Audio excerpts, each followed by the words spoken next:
Film Rage presents Verbal Masturbation with Bryce and Jim.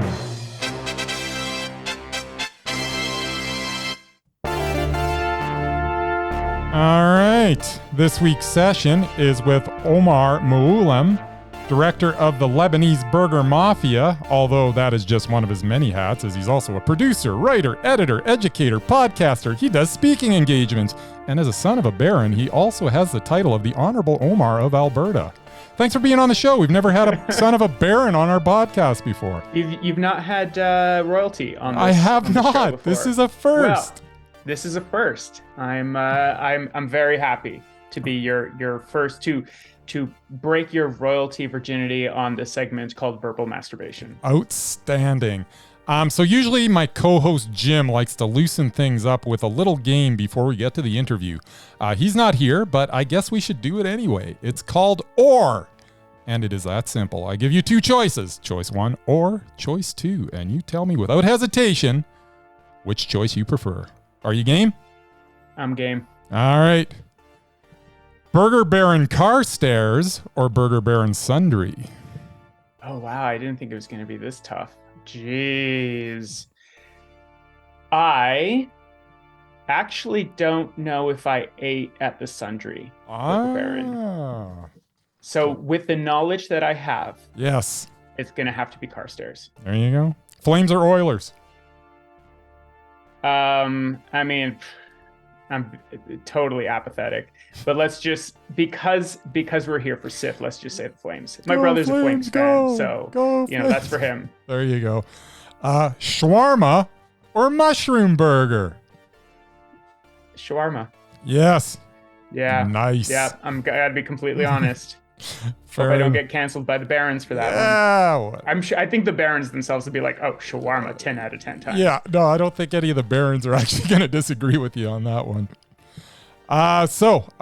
What is your favorite item on the Burger Baron menu? Depends on the Burger Baron, my friend, because they all have different menus. Yes. I mean, my parents used to have they used to have like steak and veal and all sorts of stuff like that on the restaurant on the menu. My brother, took over the restaurant. He changed the name, but it's essentially the same menu. He's also added he's added some fancy things as well, but they still got that mushroom burger and that Baron burger. That is the only consistent thing throughout all of them. But the ones in Edmonton, you will often find corn fritters. Ah, nice. And I do really like corn fritters. Who doesn't? I do like corn fritters. So good. Do you personally think that every Burger Baron having its own unique spin at every location helped or hindered it, or did that just add to the charm? Oh, I think it's definitely added to the charm, and it's definitely helped it, despite what a lot of the owners think. Especially in the small towns, those Burger Barons have a little bit of everything because they're trying to fill some gaps in that restaurant. So you'll see Burger Barons in small towns that have Greek food or Italian food. The success of those businesses is a testament to the fact that works for them. Absolutely. On that note, if you were to combine every Burger Baron in Alberta, is there anything you can think of that you would not be able to order off the combined menus? Strangely, it's hard to find Lebanese food. Ironically. That's the crazy. Yeah. You might see a shawarma. Yeah. My brother's restaurant, I guess it's not a Burger Baron anymore. Right. It has fatouche. Fatouche salad. Nice. But yeah, I mean, if you got a hankering for some tabbouleh and some shish taouk, you're unfortunately not going to a Burger Baron for that. I tell you. So in your personal opinion, in 10 years, do you think that the Burger Baron is still going to exist? 10 years, yes. 20 years, maybe not. Okay. 10 years, I think. I mean, at the rate that they are closing, which is about pretty much one every year. Yeah. In 10 years, there'll probably be about 15 to 15. Yeah. And then, the next 10 years, they might all be gone by the end of that. Maybe there'll be one left. That's sad. Yeah, it is, but it's also like it's a testament to the Burger Baron's success. Like it wasn't, these immigrants like my parents, they were not opening these restaurants necessarily to, um, I guess, live in posterity.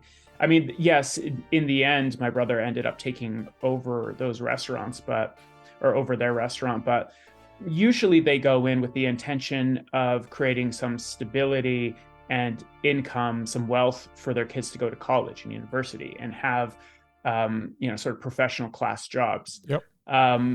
There are sons of barons who have, become lawyers and doctors and documentary filmmakers and, whatever else, politicians.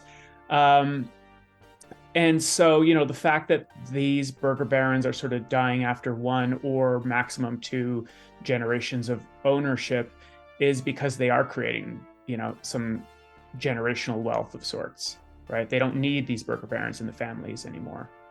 Okay. So on that note, with your brother, he took over the restaurant. Mm-hmm. So why him? Why yeah, not that's you? a good question. Oh, well. I think if you watch the movie, you'll know why me very quickly. And I did. As I asked my dad, and he was like, no, you weren't ever interested. And it's true, I wasn't interested, but they also never really groomed me for it the way that they groomed my brother for it. They let me work in the dish pit. Maybe when I got my driver's license, take some deliveries, but the real sort of like the boiler room of any restaurant is the grill. Mm-hmm. And that's where they had my brother from a pretty young age, teaching him how to manage that. Because if you can manage the kitchen, you can manage the restaurant. Yeah. And the fact is, he's the eldest son, and in an Arab family, the eldest son, carries usually is tasked with carrying the family legacy of sorts. So it can be a privilege. It could also be a burden. I think the reality is it's a mix of both. And actually, in this movie, we kind of explore that a little bit, and whether my brother felt like he even had a choice to take over the restaurant. Yeah. On that note, you cover a lot in this movie. It's not just about burgers. The Lebanese Burger Mafia.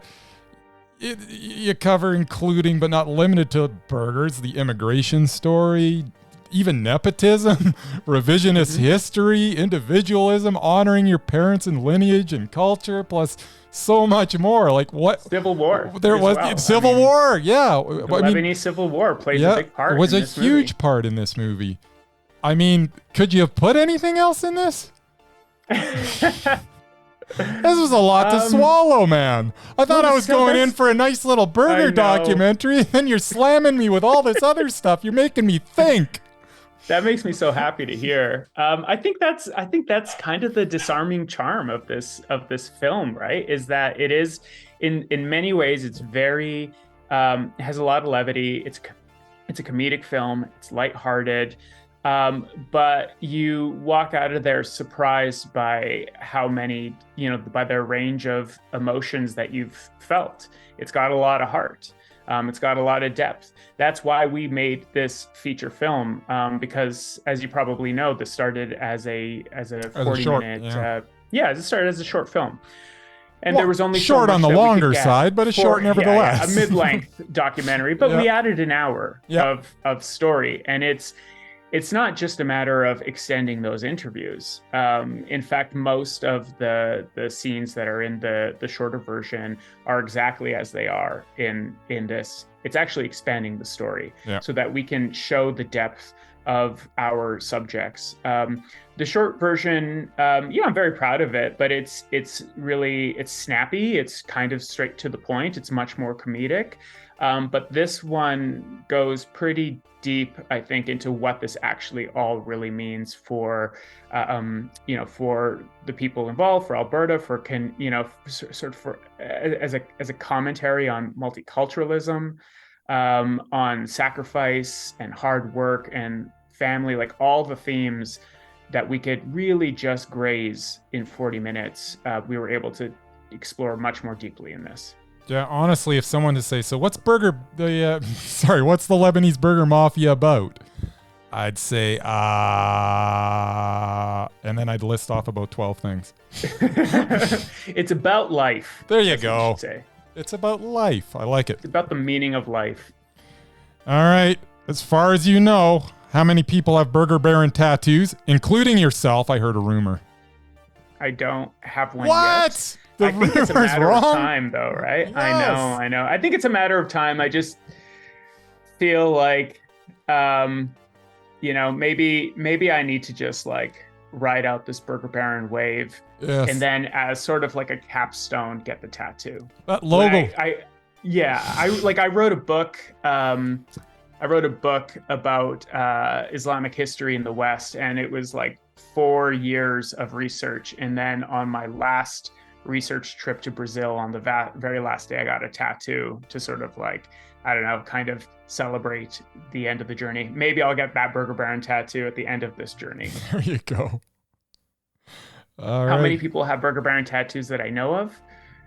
4. 4? I know of. Wow. Yeah. Nice. Speaking of journeys, tell me about the journey of you starting as an arts reporter and film critic and then making a feature-length documentary in under 2 decades. Like, man, you're a busy guy. Well, I mean, I started as a aspiring filmmaker. I went to school in Vancouver. I did a year of writing for TV and film at Vancouver Film School, and then I was in the inaugural year of film production studies at Langara Arts College.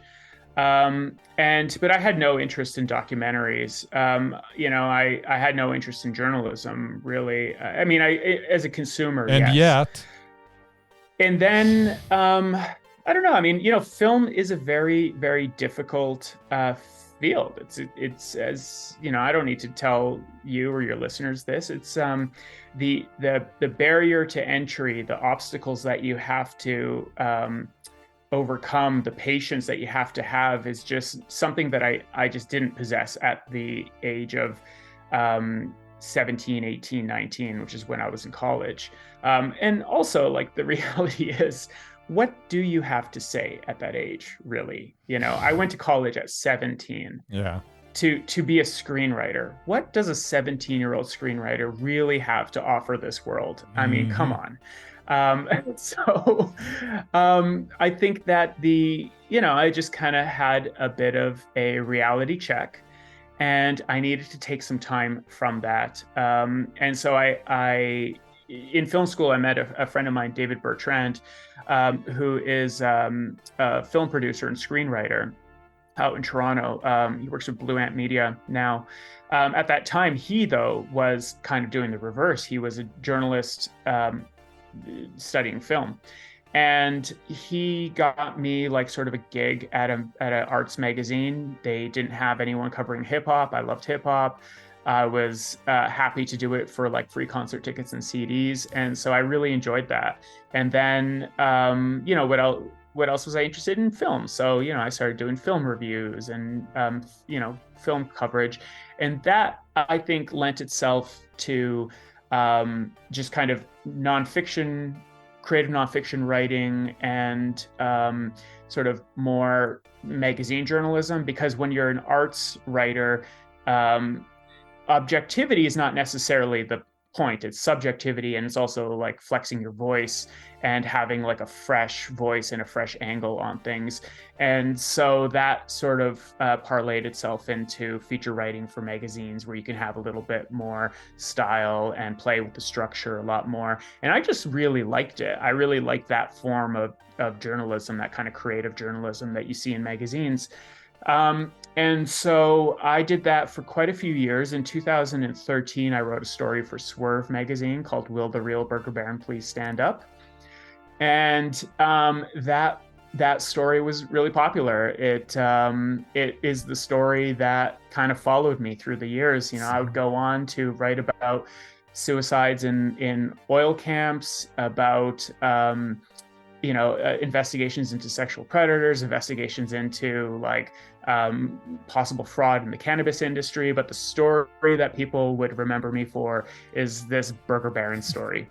And no getting away from I'm it. happy to, yeah, no, and I'm happy to be the burger guy, right? Yeah. Like I love that it was kind of a part of my reputation, and honestly, like it was also a very disarming thing.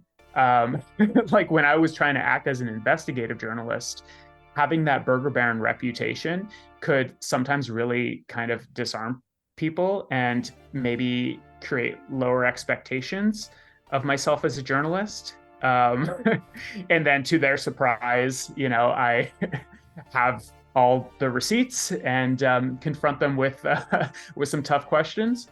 So anyway, I did journalism for a while. In 2019, Dylan Reese Howard, friend and filmmaker, approached me with the proposition of turning one of my articles into a documentary, and that became Digging in the Dirt, which is about mental health and masculinity in the oil sands. Yep, I saw that as well. That was great, by the way.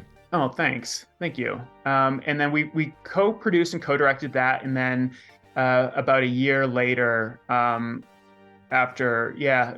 late 2020, he said he wanted to produce a movie with me, but also he wanted it to be like my story. He wanted me to, we had an opportunity to pitch CBC another TV doc, and he wanted to know what movie I'd like to make, and it was The Burger Baron.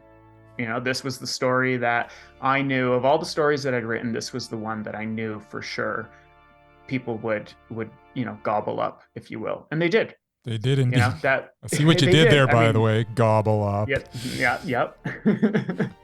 Yeah, even before it premiered on CBC Gem, like we had just through word of mouth, quite a following already, quite a bit of hype for this movie. When the trailer dropped, it trended in Canada on Twitter. It was like one of the top 5 or 10 trends or something. So did you realize that the Burger Baron was that big? I didn't realize that it was going to, I knew it'd be popular in Alberta. I didn't think that it was going to gain popularity across Canada.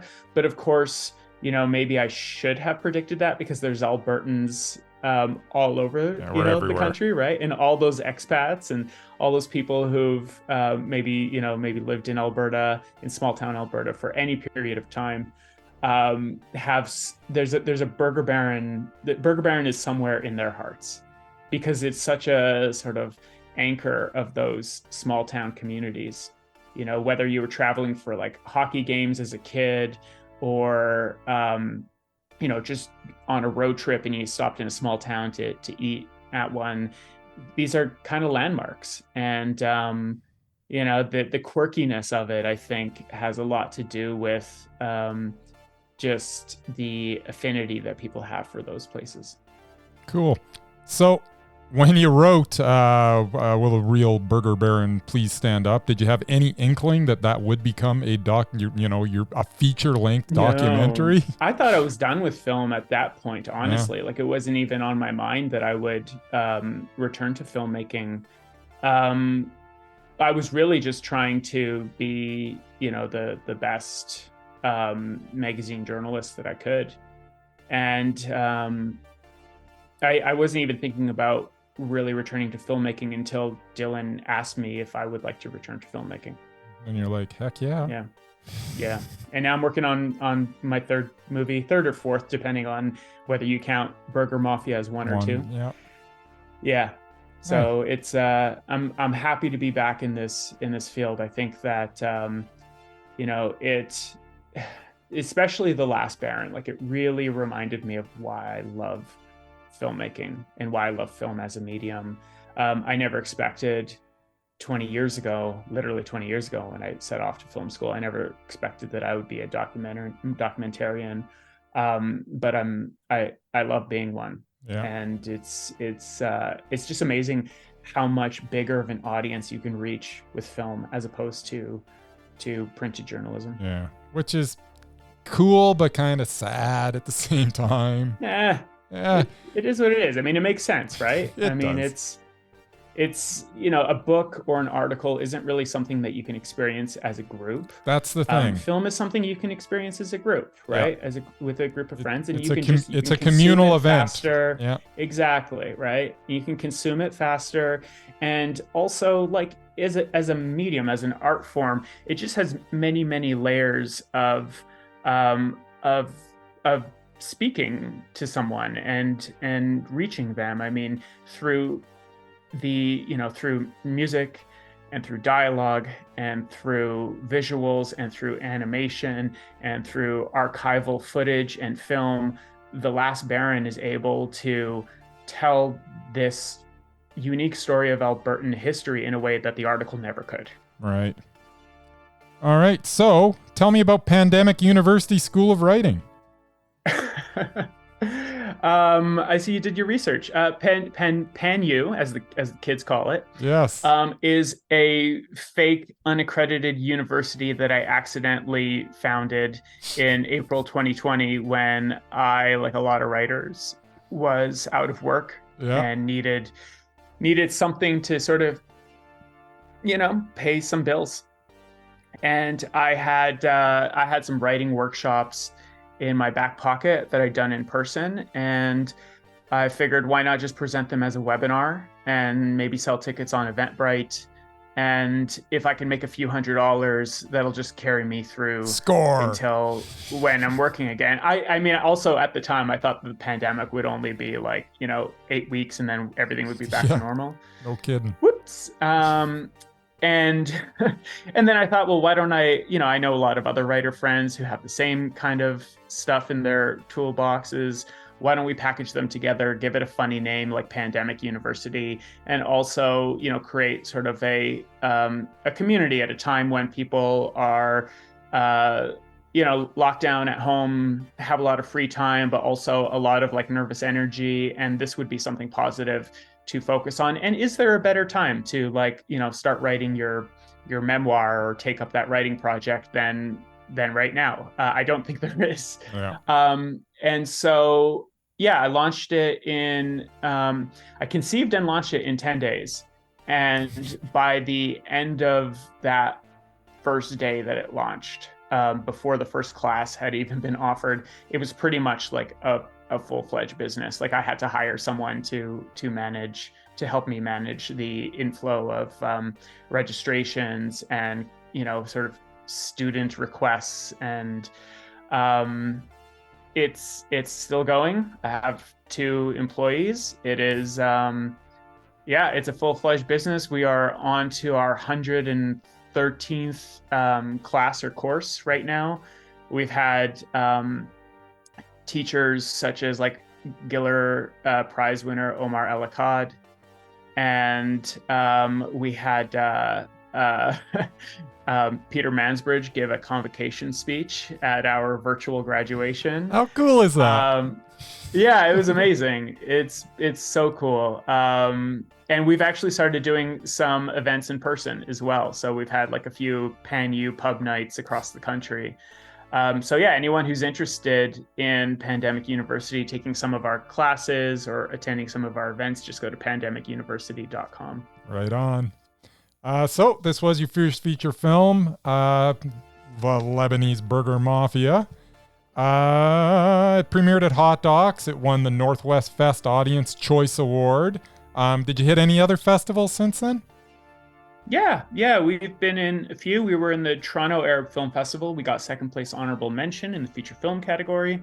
We premiered in Rotterdam a week ago.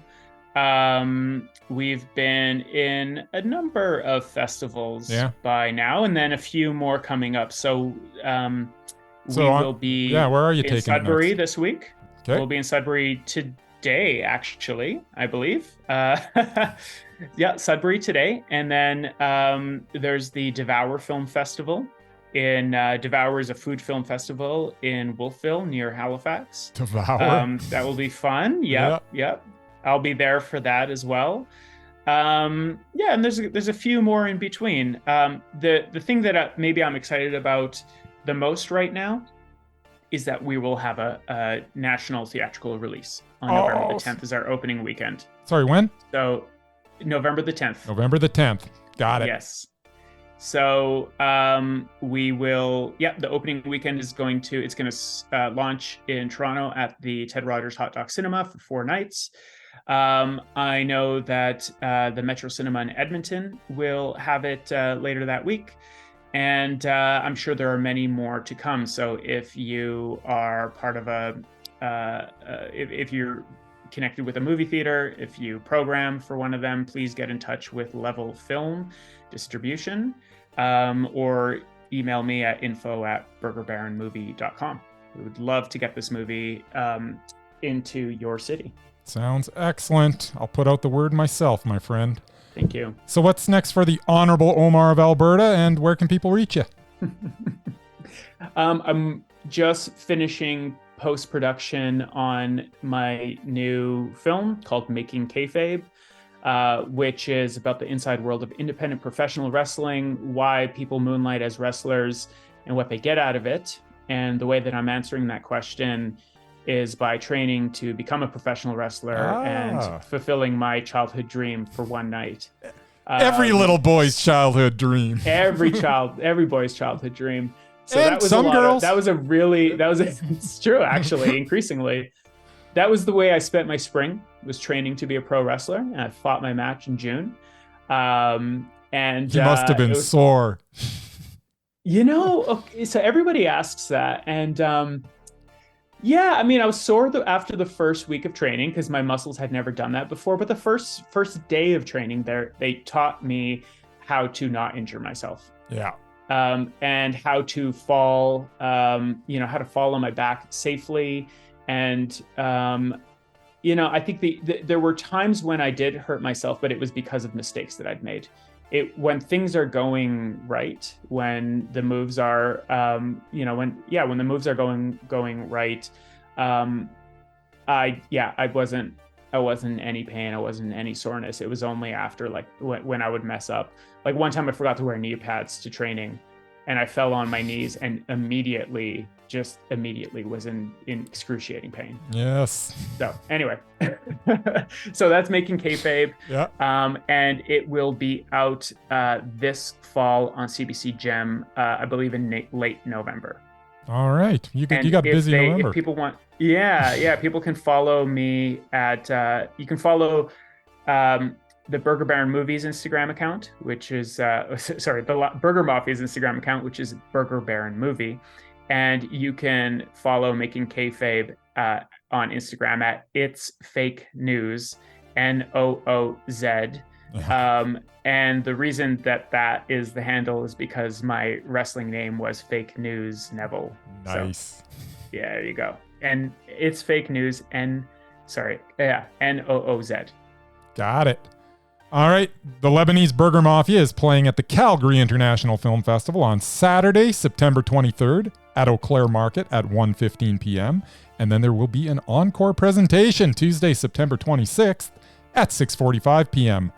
I assume you will be doing Q&As after the film, yes? I will be there on Saturday. I won't be on Saturday, there not on Tuesday. Yeah. Okay, so if you want to meet our man Omar, you want to be there on Saturday for sure. You can get your tickets at sifcalgary.ca or at the Eau Claire box office. Thanks again for chatting with us, man. It was a pleasure. Yeah, thank you. It's been so much fun. Right on. So with that said, everybody out there, rage on. Cool. Are you going to be there on Saturday?